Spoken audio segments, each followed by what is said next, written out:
gente vai ampliar a discussão, vai trazer mais matéria-prima aqui para vocês se divertirem. Pelo seguinte, falando em legislativo, essas pautas de costumes têm avançado, claro, não só no STF, mas também na Câmara. Vocês estão acompanhando dia após dia nossa cobertura de todas essas polêmicas aí, acendendo ódios e paixões Brasilzão afora. E não só na Câmara, no Senado, só nessa semana temos como porte de armas, drogas, aborto, legalização dos jogos de azar, cassinos, até corrida de cavalo ganhou destaque na cena da política brasileira. E, claro, que estamos de olho em tudo, então vamos conversar com o senador Eduardo Girão, do Partido Novo, senador da República pelo estado do Ceará, que gentilmente aceitou o convite para bater um papo com a nossa audiência. Tudo bem, senador? Muito bom dia. Conta pra gente como é que está sendo ter que conciliar tantos temas ali polêmicos, espinhosos, de interesse, né? Tão distintos. Paz e bem, André Marinho, todos vocês aí do estúdio, uma honra, uma alegria participar do Morning Show. Olha, isso faz parte do legislativo, né? A gente tem que encarar os assuntos, procurar sempre colocar de forma técnica, com base científica, com racionalidade. Agora, o que não pode é um poder usurpar, né, o poder do legislativo, que é o que está fazendo o STF.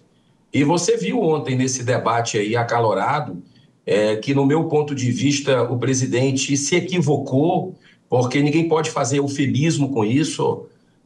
O ministro André Mendonça falou de uma forma técnica, né, e colocou exatamente o que nós fomos eleitos para fazer isso, para fazer leis e posicionamentos em base do que a sociedade nos elegeu, né, com o pensamento dela. E o que a gente está vendo exatamente aí é um ativismo político-ideológico predominando, insistindo dentro da nossa Corte Suprema, com algo que nós já decidimos aqui, André e os convidados, 2 vezes nos últimos 15 anos. Você pega aí, em 2006, quando o presidente Lula estava no poder, naquela primeira vez, o Congresso Nacional se debruçou sobre isso, tanto a Câmara como o Senado. 81 senadores, 513 deputados federais debateram a exaustão e votaram tolerância zero ao porte de drogas. Veja bem, aí, durante o governo anterior, agora do Bolsonaro,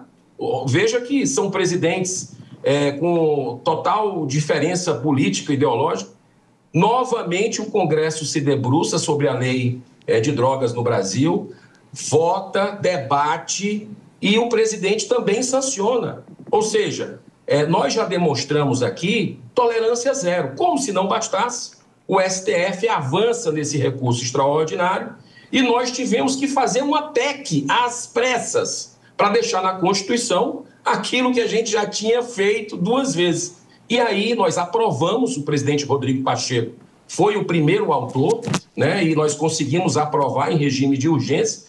A Câmara dos Deputados, semana passada, olha a coincidência, também vota na CCJ, Comissão de Constituição e Justiça, e agora, quando está prestes a ir ao plenário para que acabe esse assunto e promulgue, o STF resolve peitar, atropelar mais uma vez e passa por cima da opinião, não apenas do trabalho que a gente faz aqui, mas da sociedade brasileira que não quer, como disse ontem o ministro Nunes Marques, não quer que essas drogas estejam dentro das famílias. Então, não existe ninguém preso hoje. Vamos combinar, né? Debate a gente fez aqui. Não existe ninguém preso hoje porque estava no consumo pessoal de droga. Existem medidas de socioeducativas e medidas, por exemplo, de advertência, de prestação de serviço comunitário, de comparecimento a programa e curso educativo. E o que a gente não vai poder fazer é que o policial ande com a balança para ver se a quantidade que o STF quer, porque libera a droga, não tem semântica nisso, é para liberar, vai ter que andar com isso para dizer quem é traficante e quem não é. Isso não pode, tolerância é zero. Posição muito clara, delineada, demarcada, boa, senador. A gente vai aproveitar a sua presença aqui para, claro, para a gente jogar a luz, entender exatamente o que está em jogo e como é que está a tramitação de todos esses projetos. Pepe, quer fazer uma questão? Fica à vontade. Bom dia, deputado. Prazer estar com você aqui no Morning Show. Senador. Bom dia, senador. Prazer estar contigo aqui no Morning Show, discutindo um tema de tanta relevância. 2 pontos que eu queria colocar. Primeiro ponto, é importante deixar claro para a audiência que faz parte do constitucionalismo democrático, né, às vezes a Suprema Corte ter uma posição contra-majoritária. Então, esse argumento que a sociedade quer nem sempre deve prevalecer numa democracia constitucionalista como a nossa democracia. Caso o Congresso Nacional, por exemplo, faça uma lei contra os homossexuais, por exemplo, né, e no anseio da população, né, o Senado, o STF, tem toda a condição e todo o poder de declarar essa lei inconstitucional. Né? Então, assim, faz parte do STF ter decisões contra-majoritárias, sim. Né? Esse é o primeiro ponto, o primeiro aspecto que eu queria colocar. O segundo aspecto é que, infelizmente, essa questão que você colocou aqui de tolerância zero, na verdade, cria um problema que é o problema no Brasil. Quando você pega, por exemplo, a decisão que está no STF, é bom lembrar, de uma pessoa no estado de São Paulo que estava portando 3 gramas de maconha e foi preso. E quando o STF viu, milhares de casos semelhantes estavam sob a alçada do judiciário. Então, esse proselitismo, esse populismo penal que o Congresso Nacional está colocando em relação às drogas não vai resolver em nada o problema. A situação que a gente tem que debater, tem que discutir de forma séria, é que, infelizmente, né, quando a autoridade policial faz a abordagem, ela faz a abordagem e define se a pessoa é traficante ou usuária de acordo com o grau de escolaridade e a cor da pele dela. Para de falar besteira. De acordo com a pele dela. O relatório do CNJ está aqui, senador, é claro, ao falar, por exemplo, que uma pessoa que porta 32 gramas e é analfabeta é considerada traficante. Ao passo que uma pessoa com ensino superior só é considerada traficante se portar 40 gramas de maconha. No curso superior, essa quantidade aumenta para 49 gramas. Então, nós estamos, de fato, perante algo que tem que ser discutido de forma séria. Você não acha, senador, você não acha, senador, que a gente deveria fazer uma discussão muito mais profunda para resolver essa situação do que só proibir? Uma política adequada antidrogas não faz somente com punição e com aumento de pena. Senador, fique à vontade. Olha, eu queria agradecer a oportunidade e dizer o seguinte, veja bem, nós estamos vamos imaginar uma situação, o carro descendo a ladeira, tá? Porque muitos dizem, dentro da linha do que o senhor colocou, que a guerra antidrogas está perdida, né? Que tem que legalizar, essa é a linha. O carro está descendo a ladeira sem freio. Você, para resolver o problema, e é isso que está sendo colocado, não, vamos resolver o problema porque não tem jeito. Tira o freio. Vamos tirar o freio, ou seja, tira a repressão, deixa liberado, vamos para cima. Isso é uma tragédia. O estado de Oregon, nos Estados Unidos, foi e já começou a ter problemas gravíssimos, inclusive na segurança pública, crianças intoxicadas, aumento de acidente de trânsito, porque liberou já está voltando atrás, né? Então, o Congresso foi eleito, são 513 deputados, 81 senadores para isso. E nós fizemos um debate sério, sem proselitismo. Em algum momento eu falei aqui de religião? Eu falei de alguma coisa? Não. Foi dados técnicos, estatísticas sociais que nós trazemos para o debate. E foi ampla maioria. Nós tivemos aí quase unanimidade, tanto na Câmara como no Senado. Então, o que eu acho equivocado é quando a gente vê um ativismo político de uma Corte Suprema que não foi eleita para isso. E ontem ficou claro, quando o ministro Barroso usou o seguinte argumento, dizendo que precisava diminuir, queremos evitar a discriminação entre ricos e pobres.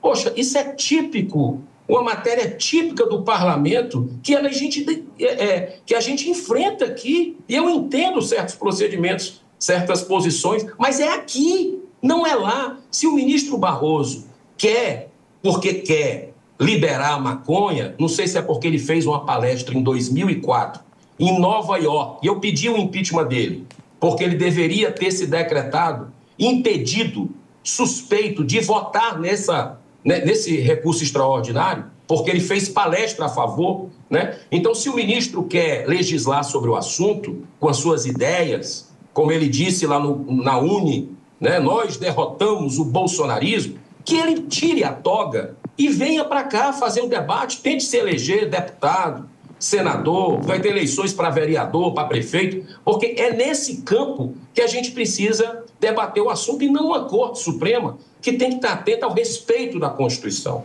E é isso que a gente não está vendo, né? O respeito à nossa Carta Magna. Por isso que nós estamos vendo uma afronta, repito, ao Congresso que já deliberou. Você imagina quanto é o salário que eu ganho?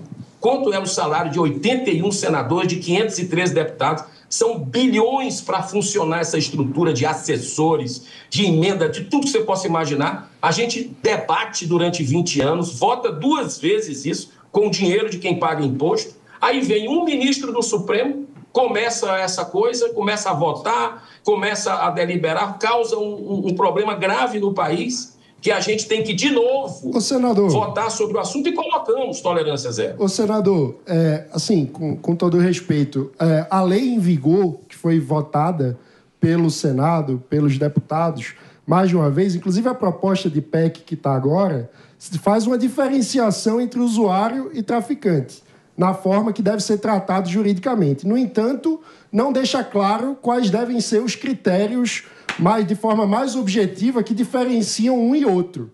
E aí a gente tem evidências, além desse relatório do CNJ, hoje o INSPER, que é uma universidade extremamente séria, publicou um estudo onde ele faz uma análise de todos os boletins de ocorrência em São Paulo, de 2010 a 2020, isola diversos fatores, um estudo muito sério, e chega à conclusão que 31 mil negros em 10 anos foram enquadrados de forma diferente como traficantes, não como usuários, na comparação com os critérios usados com pessoas brancas. Ou seja, não tem um problema de desigualdade diante da lei que tem que ser tratado? Palavra do senador. Vamos lá, respondendo... Concluindo, então, a nossa entrevista aí, senador. Palavra é sua. Concluindo, eu queria até ouvir também o delegado Palumbo, que está na linha de frente, que sabe exatamente que você tem outros critérios para a aplicação da lei. Exatamente, senador. Por exemplo, a quantidade de dinheiro que se tem esse no bolso estudo de quem isolou todas as variáveis os papelotes, do INSPER. Né? Isso tudo são evidências que se utiliza as autoridades públicas, e eu dou boa fé a elas, juízes, promotores, delegados, policiais, para que se faça a análise. A lei é clara. Nós temos, sim, uma posição definida com relação a isso. Não tem razão de ser do STF querer ir contra não apenas o que está na Constituição, que nós vamos colocar agora, mas que já está na lei do país, e também contra 80% dos brasileiros. Né? Isso está causando uma instabilidade muito grande. Você imagina a tragédia humana que pode acontecer se a gente tirar o freio disso e liberar, como outros países que fizeram, aumentaram os seus índices de criminalidade, né? E estão agora voltando atrás. É isso que a gente está vendo a nível mundial. Senador Eduardo Girão, obrigado demais pela gentileza de comparecer aqui e trazer a sua visão sobre todas essas pautas bombas que, claro, a gente vai estar acompanhando e portas abertas sempre. Obrigado, senador. Obrigado, parabéns pelo trabalho, gratidão pelo convite, parabéns pelo debate sério que vocês fazem. Em frente, obrigado, senador.